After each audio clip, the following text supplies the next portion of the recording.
காங்கிரஸ் என்ன பிளான்ல இருக்காங்க சார்? அவங்க கிறிஸ் ஜோடேங்கர் சொல்லிட்டாரு. திமுகவோட தான் அலையன்ஸ் போவோன்ற மாரி தான் உறுதியா அவங்க அதோட தான் பேசணும். இன்னொன்னு அவங்க கோர்ட்ல இருக்கு. அவங்க தான் முடிவு பண்ணணும். திமுக தான் முடிவு பண்ணணும் சில என்னது? விஷயம். அவங்க கோர்ட்ல என்ன இருக்கு? அதான். ஆட்சியில் பங்கு. அதையும் சேர்த்து எஸ். சொல்லிடுங்க. அதுதான். அந்த ஸ்டேட்மெண்ட்ட நீங்க சொல்லிருவீங்க எனக்கு தெரியும். அதான் அந்த முடிவெல்லாம் எடுக்க வேண்டியது திமுகன்றாரு. ஆனால் இந்த ஜனநாயகன் படத்துக்கு இவ்ளோ பெரிய ஆதரவை ஒரு சாரார் காங்கிரஸ்ல குடுக்கறதுக்கும், அதே போல திமுக கூட்டணியிலிருந்து காங்கிரஸ் வந்து டிவிகேவுக்கு ஷிஃப்ட் ஆகணும்னு நெனைக்கிறதும் இருக்குதா? உண்மையா அது நடக்குமா? திராவிட முன்னேற்றக் கழகத்தினுடைய மிக முக்கியமான ஒரு நிர்வாகியோடு நான் பேசிவிட்டு வந்தேன். என்னுடைய கட்டுரைக்காக நான் பேசிவிட்டு வந்தேன்.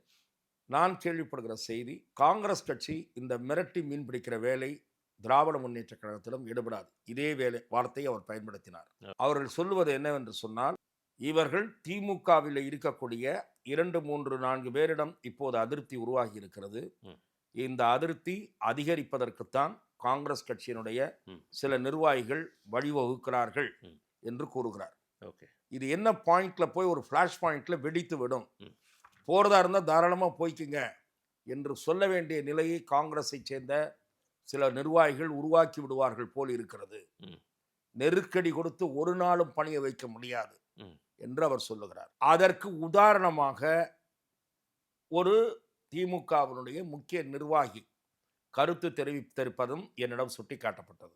ஓகே. திராவிட முன்னேற்ற கழகத்தினுடைய அமைப்பு செயலாளர் திரு ஆர்.எஸ். பாரதி அவர்கள் நேற்று அல்லது அதற்கு முன்தினம் என்று நினைக்கிறேன், நீங்களும் பார்த்திருப்பீர்கள். காங்கிரஸை சேர்ந்த 1, 2 எம்பிக்கள் இப்படி பேசுகிறார்களே, யாராவது எம்எல்ஏக்களை பேச சொல்லுங்களேன் பார்க்கலாம் என்று நக்கல் அடித்திருக்கிறார். அது மீனிங் என்ன சார்?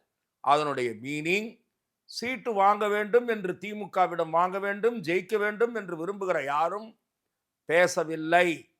எங்களிடம் தயவில் வெற்றி பெற்றுவிட்டு எம்பி ஆகிவிட்டவர்கள் இன்னும் 3 ஆண்டு கழித்து தானே நம்மிடம் போய் நிற்க வேண்டும் என்று பேசுகிறார்கள் ம். என்பது அதன் பொருள்.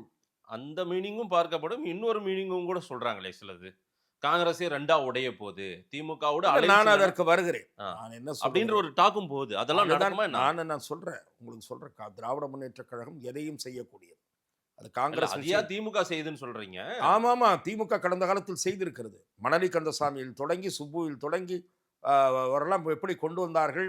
சுப்பு அப்புறம் கலைஞரிடம் மாறுபட்டு எப்படி அதிமுகவுக்கு போனார் என்று பல கட்சிகள் இருக்கிறது. ம். முஸ்லீம் லீக்கே திமுக உடைத்திருக்கிறது. ம். அது தெரியும் என்று நினைக்கிறேன் ம். உங்களுக்கு. ம். ஆகவே எதற்காக நான் சொல்லுகிறேன் என்றால், ம். காங்கிரஸ் கட்சி ம். அதிகமாக ஆட்சியில் பங்கு என்பதை வலியுறுத்துமானால் ம். திமுக அதற்கு சம்மதிக்காது.